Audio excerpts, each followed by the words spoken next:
Hello, Chuck Wilson, New Hope Community Church, connecting the dots. I'm back again, and we're going to be talking about drones today. Drones. We live right across the river from New Jersey, and there's drones everywhere. Everybody's seeing these drones. And interesting, you keep seeing these officials from the government saying, we don't know what they are.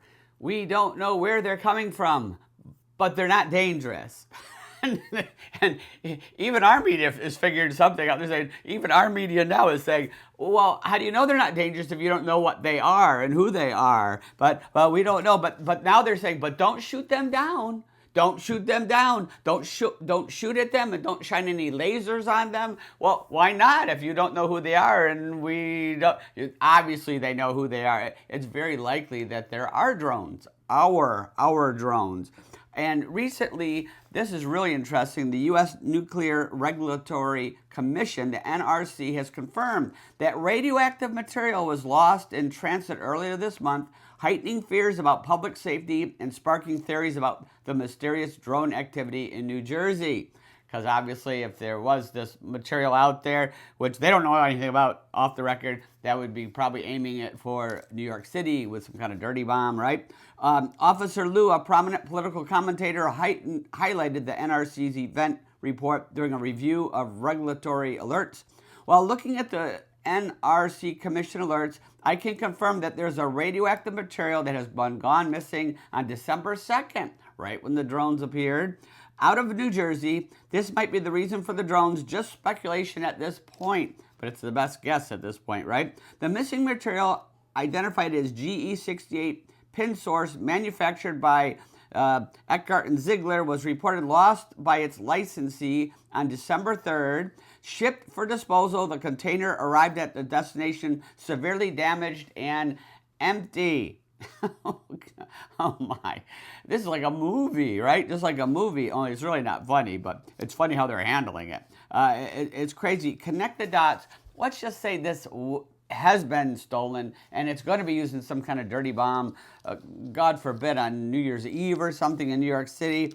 That may explain why the United States isn't in the book of Revelation. I'm just using this as a possibility, but something like this, and this could happen, this could explain why we're not in the book of Revelation. Just one dirty bomb in one city would be enough to really throw the United States into a spiral.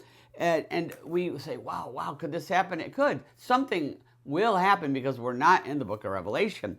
And we were studying Ruth this week at church and looking at how Naomi and her family, her husband died, and her family was completely affected by the famine in the land that was sent by God as judgment on Israel because they had started going apostate.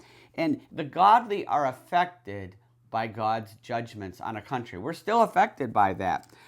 It's hard, and yet we don't have to be afraid, even though we're going to be affected. Even though Elimelech died, Naomi's husband died, and her two sons died.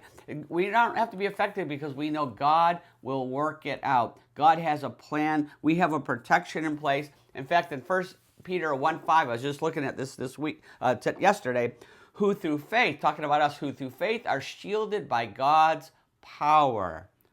Who through faith are shielded by God's power until the coming of the salvation. That's when Jesus comes, until the coming of the salvation that is ready to be revealed in the last time. So we know we're protected by faith. Not that nothing will happen to us, but our faith protects us. No matter what happens to us, we are still in God's hands. Though, what's the worst that could happen?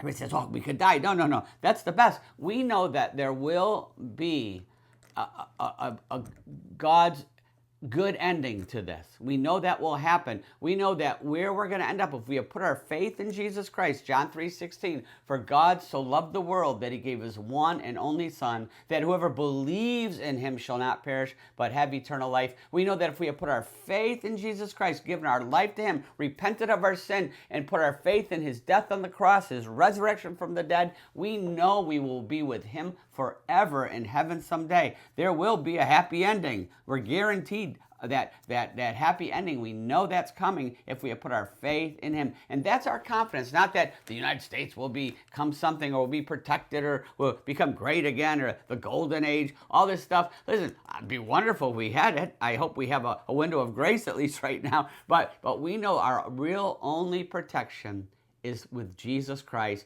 and we know we are in his hands for all of eternity, and that's what we focus on. We'll see you next time.